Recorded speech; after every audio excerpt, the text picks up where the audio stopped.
Class 6 में आपको first chapter complete करा चुका हूँ। अब मैं आपको second chapter components of food complete कराऊंगा। तो आप बुक्स ओपन कर लीजिए और आपकी जो नोटबुक है वो ओपन कर लीजिए। उसके बाद आप इस वीडियो को देखना ध्यान से और रीड करना, समझना। Okay, now we start chapter number 2, components of food. Components of food means होता है कि हमारे फूड में कौन कौन सी चीज़ें होती हैं, कौन कौन से कंपोनेंट्स होते हैं। ठीक है, तो सबसे पहले हम लोगों ने न्यूट्रिएंट्स की बात की थी चैप्टर फर्स्ट में। तो food contains substance called nutrient that our body needs to grow and stay healthy. Foods में क्या होता है, जो सब्सटेंस होते हैं वो कौन से होते हैं, न्यूट्रिएंट्स होते हैं जिनको कहते हैं। वो हमारी बॉडी को ज़रूरत होते हैं, किस लिए ज़रूरत होते हैं, ग्रो करने के लिए और हेल्दी रहने के लिए। ठीक है, the major nutrients are carbohydrates. जो मेजर न्यूट्रिएंट्स हर फूड में मेनली होते हैं वो कौन से होते हैं, carbohydrates, proteins, fats, vitamins and minerals, office and water. ठीक है, ये हमारे मेजर कंपोनेंट्स हैं, न्यूट्रिएंट्स हैं जो हमें फूड से मिलते हैं, जिसकी वजह से हमारी बॉडी ग्रो करती है और हेल्दी रहती है। अब when a food item has a particular nutrients in a abundance, it is said to be rich in that particular nutrients. किसी फूड में, किसी भी चीज़ में एक कंपोनेंट्स की जो सबसे ज़्यादा मात्रा जिस कंपोनेंट्स की होती है, हम कहते हैं कि वो फूड उस कंपोनेंट न्यूट्रिएंट्स का वो रिच सोर्स है। ठीक है, जैसे अपना बनाना है, बनाना के अंदर सबसे ज़्यादा कार्बोहाइड्रेट्स पाया जाता है, तो हम क्या बोलते हैं कि बनाना कार्बोहाइड्रेट्स का मेन फूड है। हमको अगर कार्बोहाइड्रेट्स चाहिए होगी तो हमें बनाना खाना पड़ेगा। ठीक है, उसी हिसाब से हमारी जो दाल वगैरह होती हैं उनमें प्रोटीन्स होता है सबसे ज़्यादा, तो हम उसको बोलते हैं कि दालों में प्रोटीन होता है उनमें और भी चीज़ें होती हैं, मिनरल्स और भी चीज़ होते हैं। ठीक है, कार्बोहाइड्रेट भी हो सकता है, विटामिन भी हो सकते हैं, लेकिन प्रोटीन सबसे ज़्यादा होता है, इसलिए हम बोलते हैं कि दालों को खाना चाहिए जिससे हमें प्रोटीन मिले। अब सबसे पहले हम जो कंपोनेंट्स पढ़ेंगे वो पढ़ेंगे carbohydrates. Some food items like potato, bread, rice, sugar and noodles are said to be rich in carbohydrates. Potato, breads, ये सारी चीज़ें क्या हैं, इन सब में सबसे ज़्यादा जो होता है वो क्या होता है, कार्बोहाइड्रेट्स होता है दूसरे फूड से। ठीक है, बाकी फूड्स में भी कार्बोहाइड्रेट होगा, लेकिन ये वाले जो आपके सोर्स हैं फूड के उनसे कम होता है उनमें। Carbohydrates when digested by the body release energy which is needed for different activities. Carbohydrate जब हमारी बॉडी में जाता है, हमारी बॉडी जब उसको पचाती है तो क्या होता है, उससे हमको एनर्जी मिलती है जो हमको अलग अलग डिफरेंट टाइप की एक्टिविटीज करने में जरूरत पड़ती है। Hence carbohydrate rich food is also called energy giving food. और हम कार्बोहाइड्रेट को क्या बोलते हैं, एनर्जी गिविंग फूड्स बोलते हैं। जो फूड्स हमको कार्बोहाइड्रेट देते हैं उनको हम एनर्जी गिविंग फूड्स कहते हैं। ओके, अब नेक्स्ट है हमारा proteins. Okay, sorry, carbohydrate from major parts of our diet. हमारे जो डाइट होती है उसमें ये मेजर पार्ट में कार्बोहाइड्रेट होता है। ठीक है, इसके अंदर क्या होता है, अगर कार्बोहाइड्रेट के अंदर देखा जाए, कार्बोहाइड्रेट एक्चुअली में होता क्या है, तो कार्बोहाइड्रेट के अंदर स्टार्च एंड शुगर होती है जो हमारी बॉडी में जाके हमको एनर्जी प्रोवाइड कराती है। ओके, नेक्स्ट है protein. Beans, pulses, wheat, sprouts, meat, fish, milk and cheese are food item rich in proteins. इनमें सबसे ज़्यादा क्या होता है, प्रोटीन्स होता है। प्रोटीन्स क्या होता है, हमारी बॉडी को ग्रोथ में काम आता है, और जो हमारे टिश्यूज़ होते हैं, जब हम एक्सरसाइज वगैरह करते हैं तो हमारे टिश्यूज़ ब्रेक होते हैं। जब हमारे टिश्यूज़ ब्रेक होते हैं तो उनको वापस जोड़ने के लिए, उनको वापस मजबूत करने के लिए, स्ट्रॉन्ग करने के लिए प्रोटीन्स की ज़रूरत पड़ती है हमारी बॉडी को। So they are also known as body building food. ठीक है, जो लोग एक्सरसाइज करते हैं वो सबसे ज़्यादा प्रोटीन यूज़ करते हैं अपनी डाइट में, इसलिए इसको बॉडी बिल्डिंग फूड भी बोला जाता है। We get proteins from both plants and animal sources. ये हमको प्लांट से भी मिल जाता है और एनिमल से भी मिल जाता है। नेक्स्ट जो आता है हमारा वो आता है fat. Fats provide more energy than the carbohydrates. Fats क्या करते हैं, हमको हमारी जो कार्बोहाइड्रेट्स है उनसे ज़्यादा एनर्जी हमें देते हैं, लेकिन फैट भी देते हैं साथ में। फैट से मतलब समझ रहे हैं, हमको मोटापा देते हैं। तो वो एनर्जी तो ज़्यादा देते हैं, साथ में मोटापा भी ज़्यादा देते हैं, जो हमारे लिए थोड़ा सा हार्मफुल होता है। ठीक है, we get fat from both animals and plants.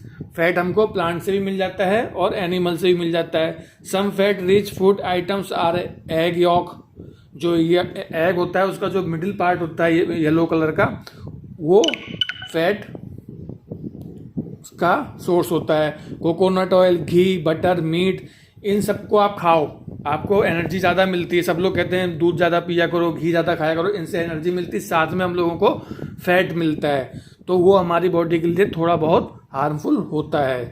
Fat can be categorise into saturated fats and unsaturated fat. जो बटर वगैरह होता है, ये सारे जो होते हैं वो सैचुरेटेड फैट्स में आते हैं, और जो ऑयल्स वगैरह, घी वगैरह होता है, ये सारे हमारे अनसैचुरेटेड फैट्स के अंदर आते हैं। Consumption of too much fat leads to health problems. देखो लिखा हुआ है ना इसमें, consumption of too much food, ज़्यादा फैट अगर आप लेते हैं तो आपको हेल्थ प्रॉब्लम होंगे, आपको हार्ट की प्रॉब्लम हो सकती है। हार्ट अटैक आने की सबसे ज़्यादा जो रीजन्स होते हैं वो ज़्यादा फैट्स की वजह से होता है। ज़्यादा आप घी वगैरह, बटर वगैरह खाते हैं, इस वजह से लोगों को हार्ट अटैक की प्रॉब्लम आती है। फिर नेक्स्ट पॉइंट अपना है जो कंपोनेंट्स है वो है vitamin. Vitamins play an important role in protecting the our body from disease.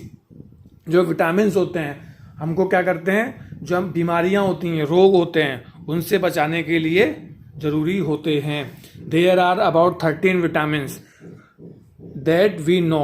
हम लोग कम से कम कितने विटामिन्स होते हैं, 13 विटामिन्स होते हैं जिनको हम अभी तक जानते हैं। Each vitamin is named with a letter. हर विटामिन को एक लेटर से हम लोग रिप्रेजेंट करते हैं। There are 2 types of vitamin, fat soluble और water soluble. Okay, fat soluble vitamin होते हैं vitamin A, vitamin D, vitamin E and vitamin K. Fat soluble मतलब होते हैं ये हमारे बॉडी में रह जाते हैं, जो फैट देते हैं। ठीक है, they are stored in fat tissues of organs such as liver, kidney और मसल्स। ये क्या करते हैं, हमारी बॉडी में लीवर और किडनी और मसल्स में जाके स्टोर हो जाते हैं। Water soluble vitamin are vitamin B1, vitamin B2, vitamin B3, vitamin 6, vitamin 12 and vitamin C। We get these from the foods we eat. Okay, ये समझ में आ गया। अब ये देखिए, ये चार्ट बना हुआ है आपका कि विटामिन ए किन किन फ्रूट्स में, किन किन वेजिटेबल्स में पाया जाता है। विटामिन बी किस किस में पाया जाता है, विटामिन डी, विटामिन ई, विटामिन के। तो ये सारी चीज़ें ये आपको याद रखना है। ठीक है, उसके बाद हमारे पास आते हैं benefits of vitamins. Vitamin D helps in absorbing calcium which is required by the body to form strong bonds. Vitamin D ज़्यादा खाने से क्या होता है, हम लोग जब विटामिन डी ज़्यादा खाते हैं तो हम लोग को कैल्शियम मिलता है। कैल्शियम हमारी बॉडी में बोन्स को, हमारी हड्डियों को मजबूत करने के लिए काम आता है। ठीक है, vitamin A is a must for healthy eyes and skin. अगर आपको आपकी स्किन अच्छी रखनी है, हेल्दी रखनी है, आपकी आइज हेल्दी रखनी है, तो आपको विटामिन ए लेना पड़ेगा। Vitamin E helps in the absorption of vitamin A and protection of our body against disease. Vitamin जो ई होती है, ये विटामिन ए के एब्जॉर्प्शन से हमको मिलती है। नहीं, vitamin E helps in the absorption of vitamin ए। ये विटामिन ए के एब्जॉर्प्शन में काम आती है एंड हमारी बॉडी को प्रोटेक्ट करती है बीमारियों से। Okay, vitamin B complex helps to digest the food we eat. Vitamin B क्या होता है, हमारी बॉडी में जो फूड हम खा रहे हैं उसको डाइजेस्ट करने के लिए यूज की जाती है। कुछ फूड्स होते हैं जिसमें विटामिन बी ज़्यादा होती है तो वो अच्छे से हम लोग पचा लेते हैं। कुछ फूड्स होते हैं जिसमें विटामिन बी कम होती है तो हम लोग उनको नहीं पचा पाते हैं। ठीक है, तो वो प्रॉब्लम होती है। Bones in our body needs vitamin A, D and K to be strong. अगर आपकी हड्डियों को मजबूत रखना है आपको, तो विटामिन ए खाना पड़ेगा आपको, विटामिन डी लेना पड़ेगा आपको, और विटामिन के लेना पड़ेगा। और यहाँ आप चार्ट में देख सकते हैं कि आपको बोन्स को स्ट्रॉन्ग करने के लिए विटामिन के किस में मिलेगा, विटामिन डी आपको किस में मिलेगा, विटामिन ए आपको किस में मिलेगा। Vitamin C helps the body to fight against many disease. Vitamin C भी हमारी बॉडी को बहुत सारी बीमारियों से बचाने के लिए काम आती है। आप अभी देख रहे हैं कोरोना हमारा फैल रहा है, तो विटामिन सी के कैप्सूल्स जो पेशेंट है कोरोना के उनको दिए जा रहे हैं, क्योंकि विटामिन सी अच्छी तरीके से बैक्टीरिया से या अलग दूसरी बीमारियों से हमको बचाती है। अब ठीक है, तो आप इतना पहले पढ़िए, फिर मैं आपको नेक्स्ट बताऊंगा मिनरल्स क्या होते हैं जो हमारी बॉडी के लिए ज़रूरी होते हैं। तो आप विटामिन तक पढ़िए क्या क्या होता है और कैसे कैसे हमारी बॉडी के लिए हमें चाहिए होता है। ओके।